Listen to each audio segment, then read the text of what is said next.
మక్తల్ పట్టణంలో వీహెచ్పీ బజరంగ్ దళ్ ఆధ్వర్యంలో హనుమాన్ జన్మదినోత్సవం సందర్భంగా వీర హనుమాన్ విజయ శోభాయాత్ర ఘనంగా నిర్వహించారు. ఈ సందర్భంగా ప్రత్యేకంగా అలంకరించిన గుర్రాల రథంపై 8 అడుగుల హనుమాన్ విగ్రహాన్ని ఏర్పాటు చేసి పూజలు నిర్వహించారు. స్థానిక ఎమ్మెల్యే వాకిటి శ్రీహరితో పాటు ఇతర పార్టీల నేతలు, ధార్మిక సంస్థల ప్రతినిధులు పెద్ద ఎత్తున హాజరై పూజలు చేసి హనుమాన్ శోభాయాత్రను ప్రారంభించారు. మక్తల్ పట్టణంలోని ఛత్రపతి నగర్ శివాలయం నుంచి పడమటి ఆంజనేయ స్వామి ఆలయం వరకు శోభాయాత్ర ఘనంగా నిర్వహించారు. ఈ సందర్భంగా ఉడిపి పెద్దావరం మఠం ధర్మ ప్రచార విద్వాన్ రాఘవేంద్రాచార్య మాట్లాడుతూ, అయోధ్యలో బాలరాముడి ప్రతిష్టాపన తర్వాత జరుగుతున్న మొదటి హనుమాన్ జన్మదినోత్సవ సందర్భంగా ప్రతి ఒక్కరూ పాల్గొనడం అందరికీ సౌభాగ్యమన్నారు.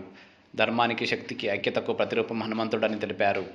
కార్యక్రమంలో నేతలు కొండయ్య, రాజుల ఆశిరెడ్డి, లక్ష్మారెడ్డి, వీహెచ్పీ భీమిరెడ్డి, సత్యనారాయణ గౌడ్, ఆశప్ప, వాకిటి భీమన్న, మల్లికార్జునరావు, బజరంగ్ దళ్ జిల్లా ప్రముఖ్ వాకిటి రమేష్, పసుపుల భూమేష్, రాహుల్, నరేష్, మూర్తి, రామాంజనేయులు, నాగరాజు, అక్షయ్, శ్రీనివాసులు, అమరేష్, మణి, ఆనంద్, శివ, ఇతర నాయకులు పోలీస్ చంద్రశేఖర్ రెడ్డి, కన్నస్వామి, సందపురం శేఖర్, నాగప్ప, రవి, కట్ట సురేష్, చంద్రశేఖర్ గౌడ్, మందుల నరేందర్, చంద్రకాంత్ గౌడ్, మంజునాథ్, ఇతర నేతలు తదితరులు పాల్గొన్నారు.